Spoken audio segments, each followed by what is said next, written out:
Amén, gloria a Dios.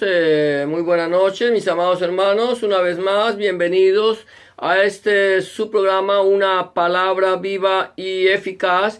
Y es para mí una bendición muy grande poder contar con su compañía en esta noche. Y bueno, gloria a Dios, como todas las noches, vamos a estar meditando en el mensaje de la palabra del Señor. Vamos a estar meditando en un mensaje de acuerdo a cómo la palabra del Señor nos enseña que nosotros debemos buscar la palabra del Señor, debemos meditar en su palabra conforme el Señor nos lo ha dejado escrito en ella. Cuando recordamos nosotros lo que dice Josué 1:8, que nunca se apartará de tu boca este libro de la ley, sino que de día y de noche meditarás en él para que guardes y hagas conforme a todo lo que en él está escrito, y entonces harás prosperar tu camino y todo te saldrá bien. Eso es lo que nosotros, el Señor nos dice: lámpara es a mis pies tu palabra y lumbrera a mi camino. Nosotros debemos entonces entender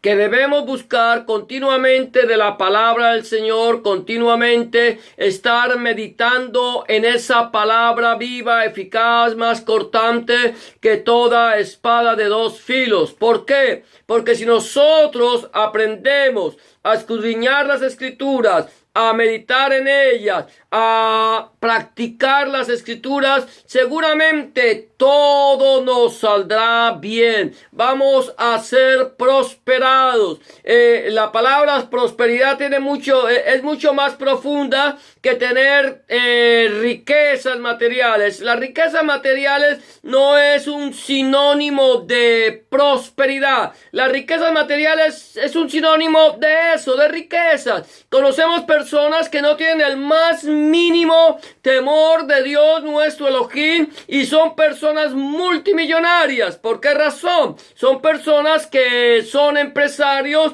que invierten, que saben, conocen el mercado y de esa manera van enriqueciéndose de alguna manera, pero no precisamente son personas prósperas.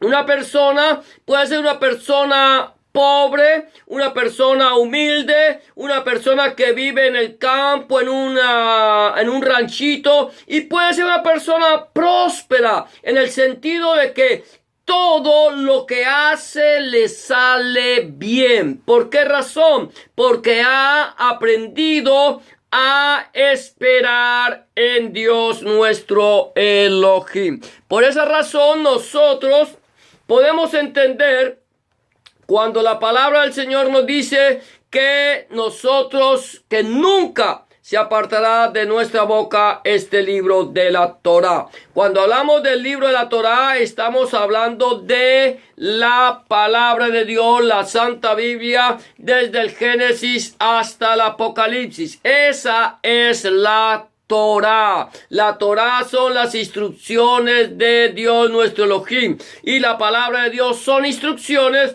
para nuestra vida. Hay gente que dice que nosotros los cristianos debemos volver a la Torá. Definitivamente, si tú no estás leyendo la palabra de Dios, no estás meditando la palabra de Dios, no estás escudriñando la palabra de Dios, estás alejado de la Torá. Puedes ir a tu iglesia de día a día, de lunes a domingo, de domingo a domingo, como lo quieras ver. Puedes ir a una congregación todos los días, estar orando, escuchando mensajes. Pero si tú no estás meditando en la palabra de Dios, estás alejado de Dios, alejado de la Torá, alejado de las instrucciones de Dios. De tal manera que nosotros, como redimidos por la sangre del Cordero, es nuestra obligación meditar en la palabra de Elohim, en la palabra de Dios, escudriñarla y preguntarle al Espíritu Santo ¿qué es lo que la palabra de Elohim nos está diciendo? ¿Qué es lo que dice la palabra de Dios cuando dice lo que dice? Y hoy nosotros hemos venido meditando en el libro del profeta Zacarías y hemos venido hablando de una palabra profética. Una palabra profética. La palabra profética es la que ha sido dada por los santos hombres de Dios, que fue dada por los santos hombres de Dios cuando Dios primeramente llama a su pueblo, lo saca de Egipto y le da la Torá allí en el monte Sinaí. Ahora bien, el pueblo de Israel era un pueblo temeroso de Dios, era un pueblo que día tras día, aún sin tener la palabra escrita, estaban enseñando oralmente a sus hijos acerca de la voluntad de Hashem, de la voluntad del Eterno, de la voluntad de Dios, como nosotros le llamamos. Y luego el Señor empieza a dictar su palabra a través de Moisés y después a través de los profetas. Ahora el Señor deja claro que los profetas, cuando un profeta vaya a hablar de mi palabra, dice el Señor, vaya a traer profecía, la profecía de tal profeta tiene que tener estricto cumplimiento. Si la profecía del profeta no se cumple, el tal no es profeta de Yahweh. El tal no es profeta de Elohim. Por lo tanto, nosotros no debemos tenerle temor. El apóstol Pedro, en su segunda carta, en el capítulo 1, versículo 19 al 21, él viene diciendo de la siguiente manera, te lo voy a leer, segunda de Pedro, capítulo 1, versículo 19 y 21, Pedro nos dice, déjame que te lo lea, dice de esta manera: tenemos también la palabra profética más segura, la cual hacéis bien en estar atentos como una antorcha que alumbra en lugar oscuro. Escucha esto, tenemos también la palabra profética más segura, la cual hacéis bien en estar atentos como una antorcha que alumbra en lugar oscuro hasta que el día esclarezca y el lucero de la mañana salga en vuestros corazones. Entendiendo primero esto, que ninguna de las profecías es de interpretación privada, porque nunca la profecía fue traída por voluntad humana, sino que los santos hombres de Dios hablaron siendo inspirados por el Espíritu Santo. Ahora bien, aquí el apóstol Pedro está escribiéndole a la iglesia y le dice, mire, nosotros tuvimos la oportunidad de andar con el Mesías. Nosotros tuvimos la oportunidad de estar con él en un monte y allí en ese monte ver cómo se transfiguró, cómo cambiaron cómo cambió su rostro, cómo cambiaron sus vestidos, cómo vimos a Moisés y a Elías al lado suyo y nosotros vimos su gloria. Pero dice que tenemos también la palabra profética. Pedro dice, miren, no se conformen con lo que nosotros le estamos diciendo que nosotros vimos. Porque eso es un problema grave en la iglesia. En la iglesia vienen y se levantan personas que vienen a decirle a usted o a decirme a mí, a decirnos a nosotros, que es que el Señor me llevó, el Señor me trajo, el Señor me puso, el Señor hizo, el Señor deshizo, y nosotros vemos que lo hice con tanta convicción que lo creemos. Pero ignoramos la palabra de Dios. Preferimos escuchar relatos extraordinarios que cierto hombre o cierta mujer vivió antes de escuchar el mensaje escrito de la palabra de Dios. Por eso Pedro dice, mire, no se conforme con lo que yo les estoy diciendo. Esto fue algo real. Esto lo vivimos estando aquí en la tierra. Esto lo vivimos cuando Hamashiach, nuestro Señor Jesucristo, estaba caminando en los días de su carne. Él estaba vivo. Él no había sido crucificado. Él estaba caminando con nosotros. Pero ustedes también tienen la palabra profética. ¿Cuál es la palabra profética? La que dice un hombre o una mujer en un púlpito que Dios le mostró, le llevó y le dijo: no. Esa no es la palabra profética. Eso es, yo puedo decir que Dios me mostró, me dijo y que me llevó, pero puedo estar hablando lo que es de mi propio corazón, porque el Señor dice: yo no los he enviado. Si yo los hubiera enviado, les darían a conocer mi palabra. Estarían en mi secreto. El secreto de Dios es su palabra. Cuando tú escudriñas el secreto de Dios, puedes dar a conocer la palabra de Dios. De tal manera que nosotros necesitamos de esa manera escudriñar la palabra profética, que es como una antorcha que alumbra en lugar oscuro, porque lámpara es a mis pies tu palabra y lumbrera a mi camino. Entonces, cuando yo aprendo a escudriñar la palabra, a meditar en la palabra de Dios, entonces el Señor ilumina mis tinieblas.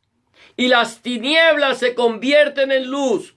Y cuando yo ando a la luz de la palabra de Dios, nadie, absolutamente nadie, me moverá de mi fe en el Dios todopoderoso, creador del cielo y de la tierra. Por lo tanto, hoy que estamos hablando de la palabra profética, ayer hablábamos acerca que la palabra de Dios ha salido por toda la tierra. Cuando Zacarías miraba el rollo, ese rollo gigantesco que medía 9 metros por 4 metros 50, que volaba y que traía la maldición para el ladrón, para el que juraba falsamente, trae la maldición para el que comete iniquidad. La palabra de Dios también dijimos, ayer hablábamos de que la palabra de Dios, nuestro Elohim, dicta sentencia a todo aquel que practica la iniquidad, la injusticia. Y la palabra de Dios, nuestro Elohim, también dice que es fuego consumidor. Hoy vamos a hablar acerca, gloria a Dios, de lo que sigue diciendo allí el libro de Zacarías, capítulo 5, versículo 7 en adelante. Dice el versículo 7 y 8, dice: y he aquí, levantaron la tapa de, versículo, gloria a Dios, permíteme que lo lea mejor, de versículos 5 y 6 dice: y salió aquel ángel, el que le estaba mostrando a Zacarías la visión, dice: salió aquel ángel que hablaba conmigo y me dijo: alza ahora tus ojos y mira qué es esto que sale. Y dije, ¿qué es? Y él dijo: este es un efa que sale. Además dijo: esta es la iniquidad de ellos en toda la tierra. Entonces, vamos a mirar lo que aquí está diciendo el ángel. Le dice: alza tus ojos. Lo primero que el Señor nos está llamando a nosotros es que alcemos nuestros ojos a la presencia del Señor, para que el Señor nos revele su palabra, nos revele cuál es su voluntad agradable y perfecta para nuestras vidas. Y cuando Zacarías alzó sus ojos, el Señor él le dice al Señor: ¿qué es? Él está viendo y ve una medida. El efa era una medida del templo, una cierta cantidad. Él dice: ¿qué? Yo estoy viendo algo que es una medida, es una vasija que está allí. ¿Qué es esa vasija? Él no podía entender lo que era la vasija.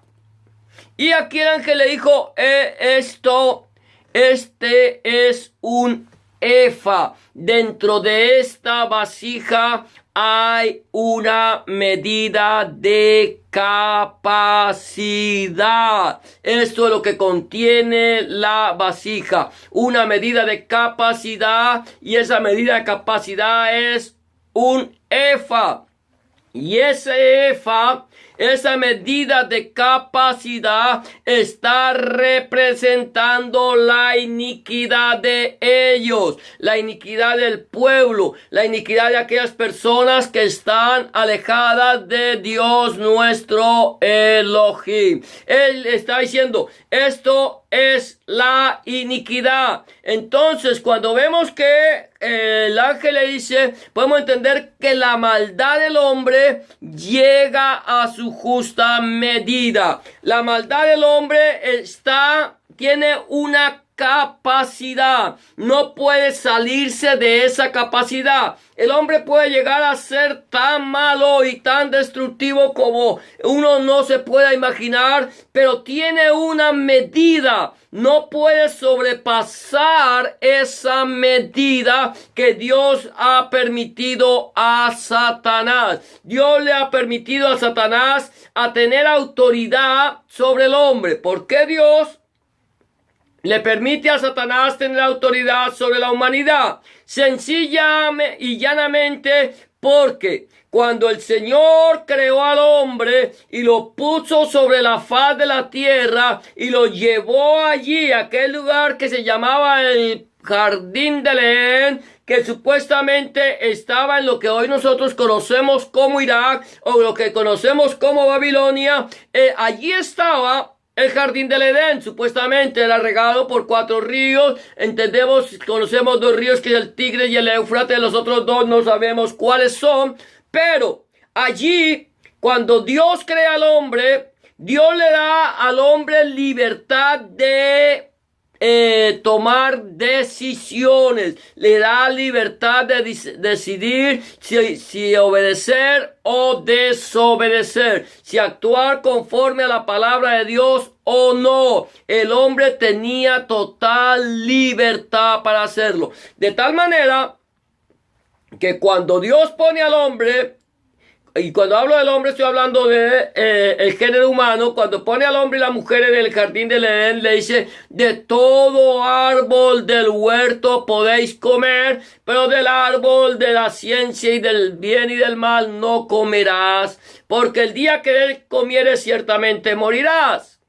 Ya tú te sabes la historia, quizás, si no la sabes, puedes leerla allí en el libro de Bereshit, en el capítulo 2 o 3 de Bereshit, estás viendo el libro de Génesis y puedes leer la historia de lo que aconteció. El hombre decidió desobedecerle a Dios, y al decidir desobedecerle a Dios y hacerle caso a Satanás, que es la serpiente antigua, entonces toda la autoridad que Dios le había dado al hombre, el hombre la perdió. El hombre había sido puesto aún sobre los ángeles, y al estar sobre los ángeles tenía toda autoridad, pero al caer, cae debajo, de tal manera que él pierde la autoridad, y este Satanás que lo engaña, entonces toma la autoridad que Dios le había dado al hombre, de tal manera que el hombre queda por debajo de la autoridad de Satanás. Satanás, Dios le ha permitido, Dios le dijo, está bien, él te ha dado a ti la autoridad, yo te la dejo, pero tu autoridad, lo que tú puedes hacer tiene un límite, porque todo lo que hay en la creación de Dios tiene límites. Y él tenía su límite y tiene su límite.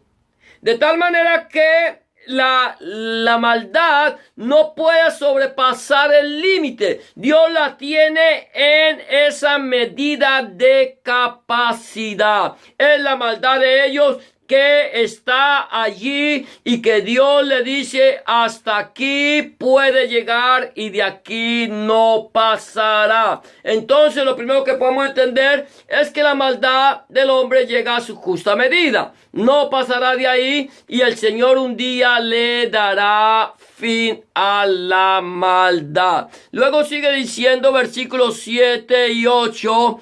Y he aquí levantaron la tapa de plomo. Elefa tenía una tapa de plomo que la estaba tapando. Y una mujer estaba sentada en medio de aquel efa. Estamos hablando que el efa es la que medía capacidad. ¿Y qué es la maldad? ¿Cierto? No es el efa la maldad, sino lo que hay en el efa. Lo que hay en el efa es la maldad. No el efa en sí. No es la capacidad. Es la medida de capacidad, lo que hay dentro. Dice aquí, una mujer estaba sentada en medio de aquel efa y él dijo, esta es la maldad. Y la echó dentro del efa y echó la masa de plomo en la boca del efa. Quiere decir que la maldad del hombre está dentro, pero llega un momento en que se le pone una tapa al efa, dando a entender que la maldad no puede traspasar el límite de su iniquidad. Hemos hablado que tiene una justa medida, hasta allí llega y de ahí no puede traspasar. La diferencia a la gloria de Dios. La gloria de Dios es una gloria, es tan poderosa que fluye, que traspasa, que rebosa, que sale. Una persona que comete maldad tiene un punto. En la persona que está andando en santidad, en la presencia del Señor, el Señor le llena con su Espíritu Santo, con su Ruach HaKodesh, le llena de su presencia, y la presencia de Dios hace que del hombre broten ríos de agua viva, ríos que están brotando y llenan la capacidad del hombre, la sobrepasan, de tal manera que el salmista dice, unges mi cabeza con aceite. Cuando el Señor unge tu cabeza con aceite, está diciendo, estás llenando mi vida con tu Espíritu Santo, estás llenando mi copa con tu presencia, estás llenando mi copa con tu gloria. Y cuando la gloria de Dios, mi amado hermano, se cae sobre ti, entonces esa gloria empieza a rebosar tu vida. Mi copa está rebosando, dice el salmista, ciertamente el bien y la misericordia me acompañarán todos los días de mi vida, y en la casa de Yahweh moraré eternamente. Es la diferencia entre la iniquidad y la santidad. La iniquidad tiene un límite, la santidad es eterna. La santidad te lleva a ti a la presencia misma de Dios nuestro Elohim, de tal manera que una persona llena de la presencia de Dios no está viviendo una vida de paz, de armonía, de gozo ilimitado. De tal manera que nosotros podemos no solamente gozarnos en la presencia del Señor, sino aún más allá, regocijarnos. Como dice el apóstol Pablo, Shaul dice, regocijaos en el Señor. Regocijaos en el Señor siempre. Otra vez digo, regocijaos. Y el gozo es eterno. El gozo es eterno, mi amado hermano. La maldad no puede traspasar el límite. Y por último vamos a hablar lo que dice aquí los últimos versículos. Escúchame esto. Dice, alcé luego mis ojos y miré, y he aquí dos mujeres que salían y traían viento en sus alas, y tenían alas como de cigüeña. Y alzaron el efa entre la tierra y los cielos. Y dije al ángel que hablaba conmigo, ¿a dónde llevan el efa? Y él me respondió: para que le sea edificada casa en tierra de Sinar, y cuando esté preparada la pondrán sobre su base. Ahora bien, está diciendo aquí, Zacarías tiene que alzar los ojos al cielo, tiene que alzar los ojos a la presencia del Señor. Todos nosotros, los que queremos ver la gloria de Dios nuestro Elohim, la gloria del Dios Todopoderoso, debemos alzar nuestros ojos.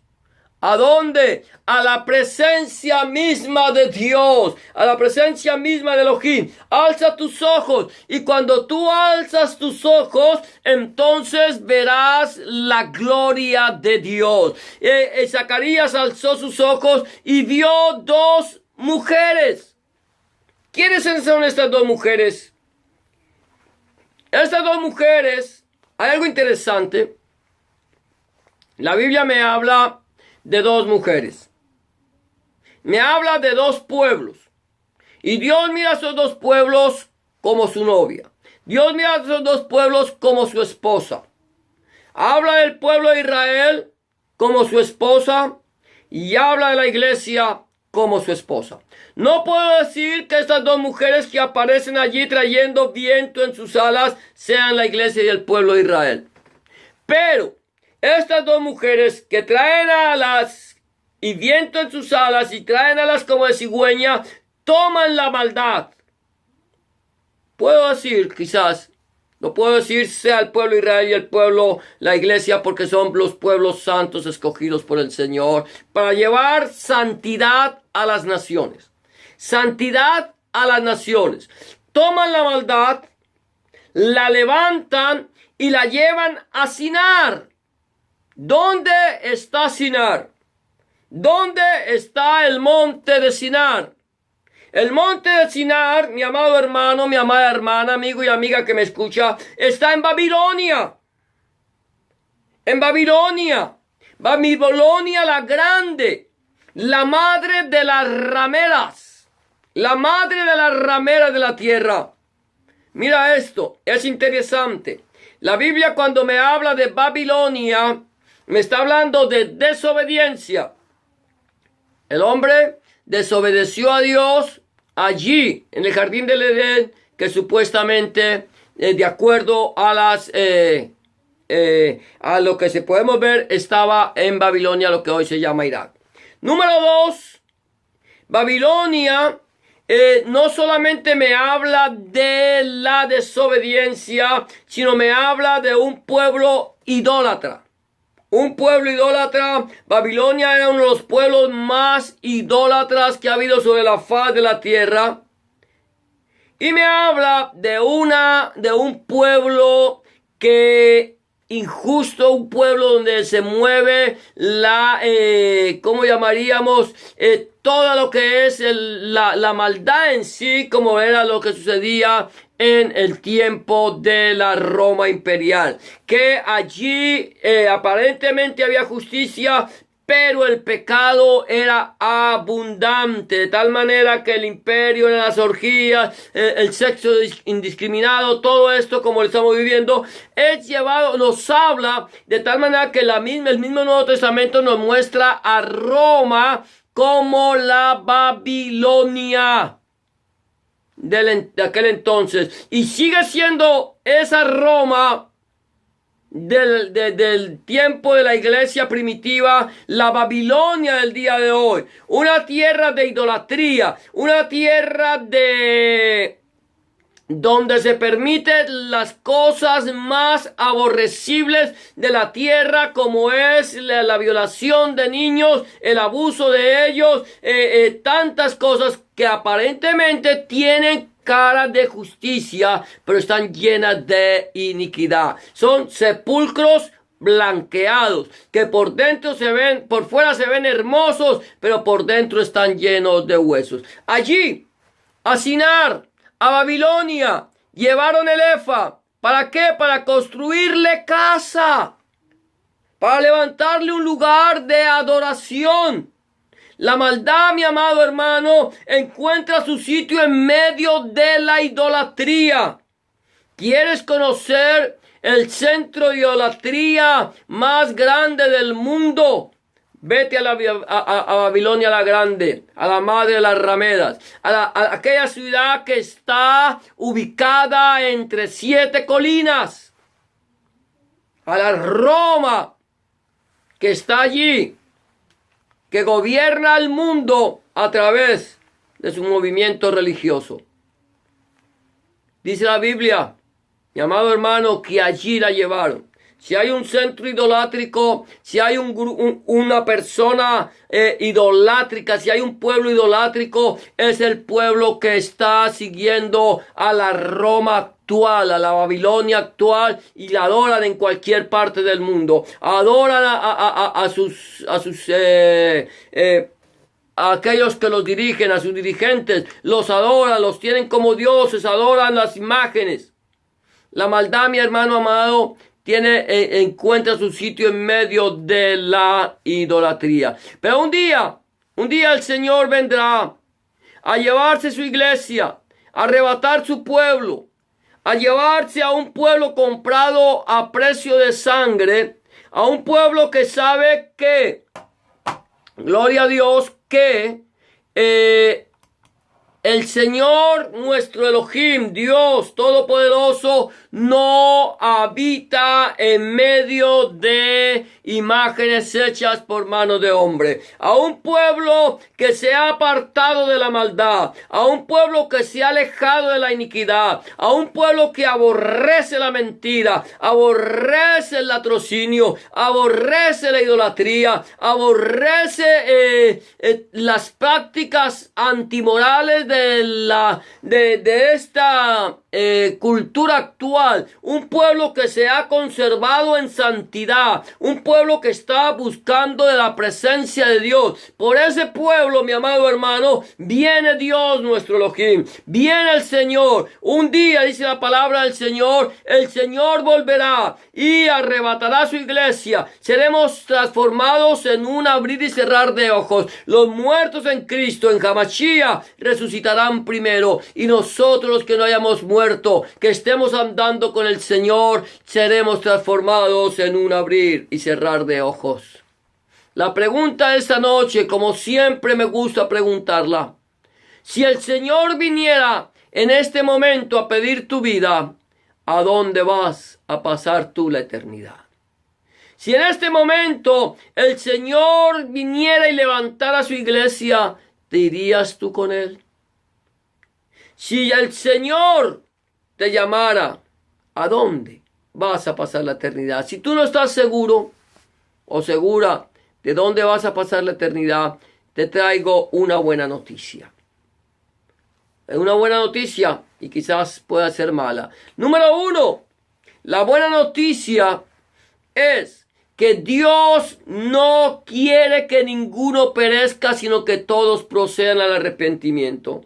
Que Dios nos quiere dar vida eterna y que Dios quiere que estemos eternamente con Él. Número 2, que aquellas personas que rechazan el sacrificio de Adonai Yeshua HaMashiach, nuestro Señor Jesucristo, en la cruz del Calvario, y deciden hacer su propia voluntad, van a pasar la eternidad en un lugar llamado el lago que arde con fuego y azufre, la cual es la muerte segunda. Hoy hay un día de salvación. Hoy es la hora de salvación. Hoy es el día que el Señor ha preparado para que tú le entregues su vida a Él. Mañana quizás sea demasiado tarde. Quizás mañana no amanezcas, porque nuestra vida no está comprada. Pero hoy es el día de salvación. Hoy es la hora aceptable. Solamente tienes que entregarle tu vida al Señor. Pedirle al Señor que entre en tu corazón, que cambie tu vida y que haga de ti la persona que Él quiere que tú seas. Solamente tienes que hacer una oración de fe creyendo. Con el corazón se cree para la justicia, pero con la boca se confiesa para salvación. Solamente tienes que decirle en este momento: Señor Jesús, en este momento vengo delante de tu presencia, reconociendo que he pecado, reconociendo que he hecho lo malo delante de tus ojos y que no soy digno o digna de ser llamado tu hijo o tu hija. Te pido que me perdones, que entres en mi corazón, que cambies mi vida y que hagas de mí una nueva criatura. Te recibo en mi corazón como mi único y suficiente Salvador. Entra en mi vida. Perdona mis pecados, borra mis rebeliones. Lávame más y más de mi maldad. Escribe mi nombre en el libro de la vida y no lo borres nunca más. Escribe tu nombre, el nombre de mi Dios, en mi corazón, para que a partir de este momento yo pueda entender que soy propiedad única y exclusivamente tuya. En el nombre de Jesús te doy gracias, Padre. Amén y amén. Si tú has hecho una oración de fe como esta, ten la certeza que el Señor está en tu vida, está en tu corazón. Él te ha hecho una nueva criatura. Ahora solamente te quedan 3 cosas por hacer para comenzar. Número 1, habla con Dios en oración. Orar es hablar con Dios. Cuéntale tus inquietudes, tus alegrías, tus tristezas, tus acciones de gracias, tu dolor o tus logros. Habla con Él como se habla con un amigo. Y ten la certeza que Él está a tu lado para escucharte y que seguramente te va a responder con toda seguridad. Número 2, empieza a leer la Biblia. Empieza a escudriñar la palabra de Dios. Yo te invito a que lo hagas a partir del Nuevo Testamento, en el libro o el Evangelio de Juan. Y pídele al Señor en oración que a través de su Espíritu Santo te ilumine su santa palabra, para que tú puedas entender cuál es la voluntad de Dios, agradable y perfecta para tu vida. Número 3, busca un lugar donde congregarte, donde se predique el Evangelio completo de nuestro Señor Jesucristo, Adonai Yeshua Mashiach, desde Génesis hasta el Apocalipsis. Donde el centro del Evangelio sea nuestro Señor Jesucristo y no el predicador. Donde el centro de la predicación sea nuestro Señor Jesucristo y no el fundador del movimiento. Donde el centro de la predicación sea nuestro Señor Jesucristo, su santa palabra, el Padre, el Hijo y el Espíritu Santo. Si no tienes un lugar donde congregarte y estás buscando un lugar donde quieras congregarte y no sabes a dónde ir, házmelo saber.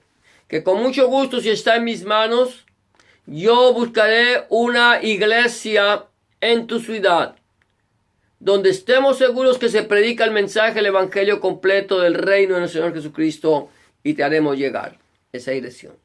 Por lo pronto, vamos a terminar orando por ti, para que el Señor te bendiga y te guarde. El Señor haga resplandecer su rostro sobre ti, alce sobre ti su mano, tenga de ti misericordia y ponga en ti paz. Padre del cielo y la gloria, una vez más te damos gracias por este tiempo que hemos podido compartir de tu palabra, Señor. Señor, te pedimos que tu palabra, Señor, que es viva, eficaz y más cortante que toda espada de 2 filos, fluya, corra y sea glorificada, y que la paz tuya, que sobrepasa todo entendimiento, llene nuestros corazones y nuestros pensamientos en Adonai Yeshua Mashiach, nuestro Señor Jesucristo. Amén y amén. Amados, será hasta mañana, si el Señor así lo permite, en este su programa, Una Palabra Viva y Eficaz. El Señor les bendiga y gracias por estar con nosotros, y no se olviden de estar orando por este ministerio. Cualquier petición de oración que tengas, también por favor haznosla saber. Bendiciones para todos.